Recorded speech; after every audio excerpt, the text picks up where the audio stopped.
Assalamu alaikum wa rahmatullah. Good evening, everyone. After all these hurdles, I am finally here before you. I am away from formal teaching from last 2 odd years. मैं बहुत miss कर रहा था teaching profession को because it is in my genes. Teaching, I just love it.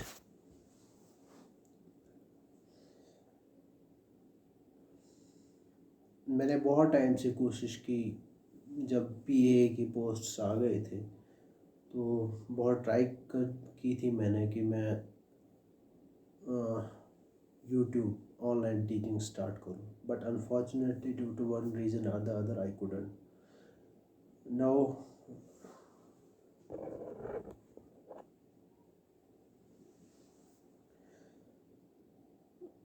Finally I am here. Thank you all. मैं जो भी SSRB की पोस्ट्स आ रही है,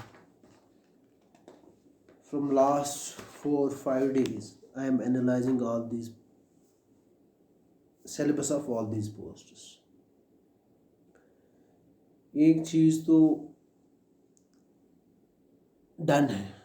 There is one thing certain, that is a normal arts graduate. I will speak again. A normal arts graduate जो conventional traditional subjects पढ़ के आता है, उसके लिए competition बहुत टफ है, but it is not impossible. आप पूछोगे रीज़न क्या है? Reason is simple.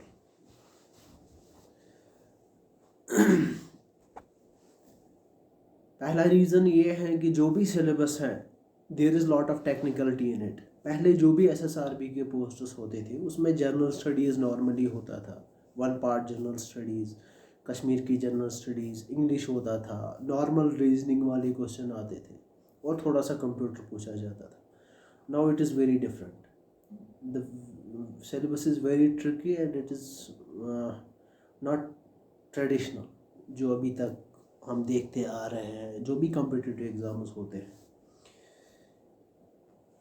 अब हम करें क्या? What to do? पहले एक सजेशन उन लोगों के लिए जो भी 12th के आसपास पढ़ रहे हैं, 11th में पढ़ रहे हैं या 12th में पढ़ रहे हैं. एक सजेशन है मेरी, जब आप कॉलेज में जाते हो तो बहुत सोच समझ के अपने सब्जेक्ट्स चूज़ करो. पहले 11th से ही ये बहुत इम्पॉर्टेंट है कि आपके जो सब्जेक्ट्स हैं, दैट डिटरमाइन्स योर पाथ, आगे कहाँ जाना है आपको.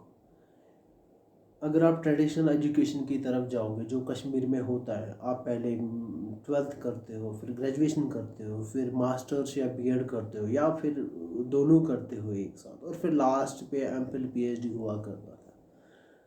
अगर आप एक चॉइस है आपके पास, अगर आप सिंपल ग्रेजुएट होकर एक अच्छी जॉब पाना चाहते हैं तो आपके लिए रोड मैप क्या होना चाहिए? What is the road map for you? The roadmap is to choose your subjects wisely, both in 11th, 12th and in graduation classes. मेरी ये पर्सनल ओपिनियन है. It can vary from person to person, but बहुत सोच समझ के मैं ये बता रहा हूँ कि in 11th 12th you should go for medical science. यानी साइंस सब्जेक्ट्स आपको पढ़ने चाहिए. अगर if you are good enough, maths भी साथ ले लो. मैं क्यों बता रहा हूँ? क्योंकि साइंस वालों को पढ़ने की आदत होती है, इनका सिलेबस बहुत लेंथी होता है. वहाँ पे आर्ट्स वाले, अगर आप 11th 12th का एजुकेशन पॉलिटिकल साइंस वगैरह देखोगे तो एक लिमिटेड सिलेबस होता है. बच्चों को पता होता है मुझे ये वाले क्वेश्चंस या इतने क्वेश्चंस याद करना है, इतने ये करना है, तो ये इजीली हो जाता है. तो इनको पढ़ने की आदत, बुक्स ये कभी खोलते नहीं हैं अनफॉर्चुनेटली. पहले first and foremost go for science stream if you have. अगर आपकी जो 10th की जो एवरेज आपको आई है, परसेंटेज जो आई है, अगर वो कम भी है तो भी आप साइंस के साथ जाओ, क्योंकि आपको आदत हो जाएगी पढ़ने की. जब आपको पढ़ने की आदत हो जाए, नथिंग इज़ इम्पॉसिबल. सेकंड, जब आपने ग्रेजुएशन की तो व्हाट नेक्स्ट, जो अभी ट्रेंड है कश्मीर में, it is not going to change very soon. जो भी कम्पिटिटिव एग्ज़ाम्स हैं नेशनल लेवल के, या आप रीजनल लेवल के मानो, या स्टेट लेवल के, या यूटी लेवल के, आज तो इसमें बहुत इंपॉर्टेंट चीज़ है कॉमर्स। हर जगह पे आपको अकाउंटेंसी, सिंपल अकाउंटेंसी ज़्यादा तो नहीं पूछा जाता है। इकोनॉमिक्स बहुत इंपॉर्टेंट सब्जेक्ट है, हिस्ट्री बहुत इंपॉर्टेंट सब्जेक्ट है, आपको कॉमर्स में बहुत क्वेश्चंस पूछे जाते हैं, पॉलिटी में क्वेश्चंस है। लेकिन पॉलिटी एक ऐसा सब्जेक्ट है, हिस्ट्री एक ऐसा सब्जेक्ट है, it is by and large static. और स्टैटिक चीज़ को लर्न करने के लिए आपको ज़्यादा मेहनत करने की ज़रूरत नहीं पड़ती है। इसमें टेक्निकलिटी ज़्यादा कुछ नहीं होती है। पॉलिटिक्स में आप जो there is no technicality in it. आप लक्ष्मीकांत पढ़ो तो किसी भी एग्ज़ाम में आप बैठ सकते हो। हिस्ट्री आपको पता ही है, स्पेक्ट्रम वगैरह आप जाओ, या सिंपल अरिहंत पढ़ के भी आप अच्छा कर सकते हो।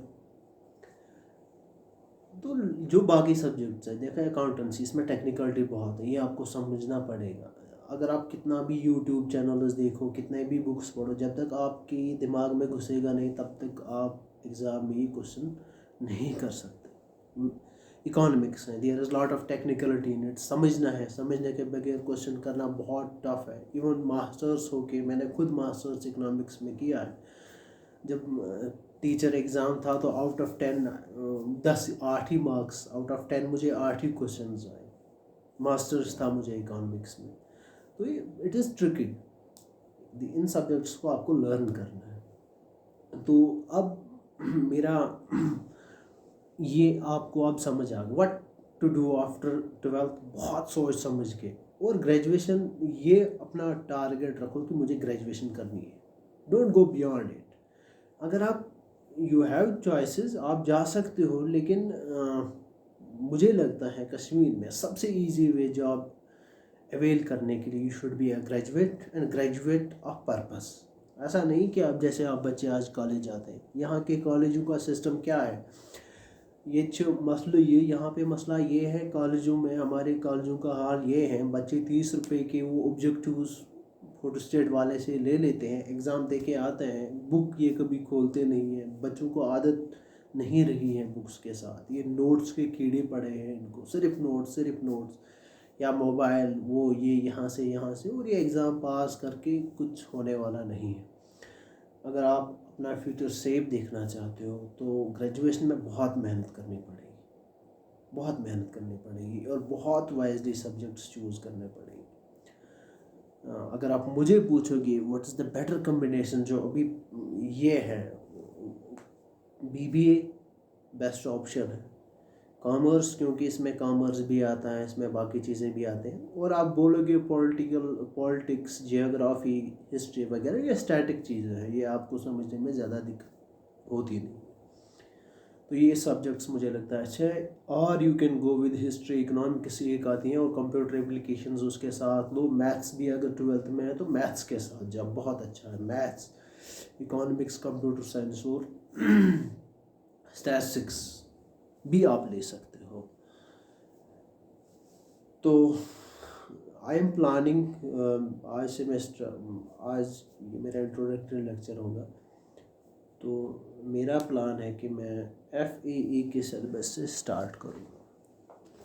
जो फाइनेंस के अकाउंट असिस्टेंट की पोस्टें आई हैं, उसमें जो इकोनॉमिक्स का सिलेबस है, तो वो मैं वहाँ से स्टार्ट करूँगा।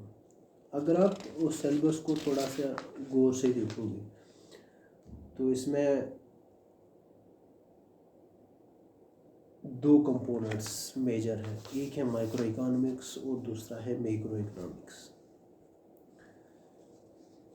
और I will try my best, क्योंकि टीचर उनका भी होता है जिनको कुछ नहीं आता है सब्जेक्ट के बारे में, और टीचर उसके लिए भी होना चाहिए who is one of the best. तो मैं कोशिश करूँगा कि I will be the teacher of both. उस बच्चे के लिए भी मैं टीचर बनूँ जिसने ये सब्जेक्ट कभी टच कभी नहीं किया है। You will find it very interesting. और उस बच्चे के लिए भी who has already gone through economics, उसने ग्रेजुएशन की है इकोनॉमिक्स में, लेकिन he will find very very very interesting, sorry, he will find it very helpful. अगर वो ये क्लासेस ज्वाइन करेगा। मैं कोशिश करूँगा कि आई विल अपलोड एवरी डे, लेकिन क्योंकि मेरी कमिटमेंट्स है कुछ, तो अगर 7 लेक्चर्स नहीं, at least I will upload 4 lectures per week के हिसाब से। सिलेबस मैं जैसा कि मैं सिलेबस देख रहा हूँ, इसके लिए ज़्यादा बुक्स आपको ख़रीदने की ज़रूरत नहीं है मार्केट में। एक बुक है इसमें,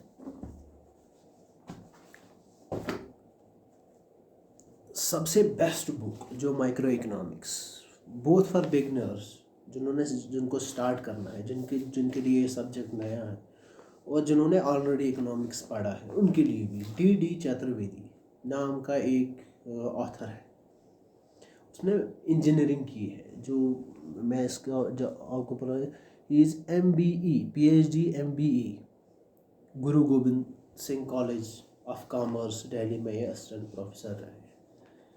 और तो माय ओपिनियन, जैसे जब आप ये बुक खोलोगे ना, you will become fan of it. I have already become. मैंने इस बुक के एक एक अल्फाज को from first page to the last page पढ़ा है, and not once not twice but more than thrice, believe me. इतनी टेस्टी है ये बुक, इतना इसका जो सब्जेक्ट मैटर है, जो इसमें जो मटेरियल है, दैट इज़ सो ब्यूटीफुल। ये 12th क्लास का लड़का भी पढ़ सकता है, और जिस लेवल का भी आपको चाहिए, it will take you to that level. तो डी चतुर्वेदी की बुक, और इसमें मैक्रो इकोनॉमिक्स के कुछ कंपोनेंट्स हैं, जैसे फिस्कल मॉनेटरी पॉलिसी, ये एक जनरलाइज्ड कंसेप्ट है, ये आप कहीं से भी पढ़ सकते हो। There is concept of growth, एक अलग सब्जेक्ट है, लेकिन ये इसमें भी मैक्रो इकोनॉमिक्स में भी पढ़ सकते हैं। थोड़ा developing problems of developing economy क्या होता है, planning versus market, economic reforms in India, concept of measurement of concept and measurement of national income, role of RBI। ये हम इनको ब्रॉडली कह सकते हैं कि it is a part of macro economics. It is actually a part of but कुछ concepts हैं इसमें जो इंडियन इकोनॉमी में भी आएंगे, कुछ ग्रोथ एंड डेवलपमेंट एक अलग सा सब्जेक्ट है मास्टर्स में, उसमें भी आएंगे। लेकिन आपको ज़्यादा बुक्स इसमें ख़रीदने की ज़रूरत नहीं है। HL आहूजा की बुक आती है मैक्रो इकोनॉमिक्स की, इसमें अच्छा कंटेंट है, वो आप पढ़ सकते हो। एक और है HL आहूजा की है, वो भी ठीक ठाक है। आपके जो मतलब मुद्दे की जो चीज़ है वो आपको मिलना चाहिए कि जो एग्ज़ाम में पूछा जाता है, और वो मुझे लगता है इन्हीं बुक्स के आसपास आपको पूछते हैं। कोई फ़ॉरेन बुक ख़रीदने की ज़रूरत नहीं है इसमें, क्योंकि फ़ॉरेन बुक्स जब आप ख़रीदते हो, इसमें एक बहुत इम्पॉर्टेंट चीज़ ये है कि मैक्रो इकोनॉमिक्स में आपका कंटेंट हो, आपका हर एक चीज़ में मेजरमेंट्स है। सपोज नेशनल इनकम है, ये आपको डाटा देना पड़ेगा। फॉरेन कंट्री की बुक होगी तो वहाँ का आपको कंटेंट प्रोवाइड करेगी, यहाँ की बुक होगी तो यहाँ का आपको यहाँ का content. You are living in India for now, you have to go through the content of this very country. तो और कोई बुक खरीदने की ज़रूरत नहीं है, ज़्यादा कोई बुक। और मैं ट्राई करूँगा कि आपको ज़्यादा बुक्स खरीदने की ज़रूरत ना ही पड़े। सो अब ये सब हो के किसी भी एग्ज़ाम को पास करने के लिए एक होता है डिग्री का एग्ज़ाम, जहाँ आपको पास करना होता है, जहाँ एक बच्चा अगर अच्छा करता है उसका आप पे कोई असर नहीं पड़ता है। लेकिन JK SSR चाहे JK PSC का कंपटीशन लेवल क्या है, यहाँ कंपटीशन है। एक बच्चा अगर अच्छा करता है, एक बच्चा अच्छा करने से आपकी आप पे असर डेफिनेटली पड़ता है। इफ़ वन डूज गुड, तो आप इसका मतलब है एक सीट तो खाली होगी, the number of possible decrease. तो यहाँ आपको ये रेस है, यहाँ JK SSB या PSC, ये बताना गलत नहीं होगा कि इट इज़ अ रेस। जितना जो तेज़ दौड़ सकता है, जितना जल्दी आप भाग सकते हो, उतना आप अचीव कर सकते हो।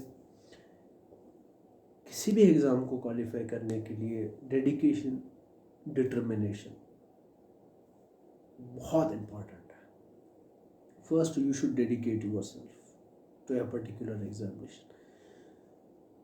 You should give your 100%। आपको टाइम निकालना है, आपको फ्रेंड्स छोड़ने हैं, आपको मोबाइल छोड़ना है, सबसे इम्पॉर्टेंट चीज़ है।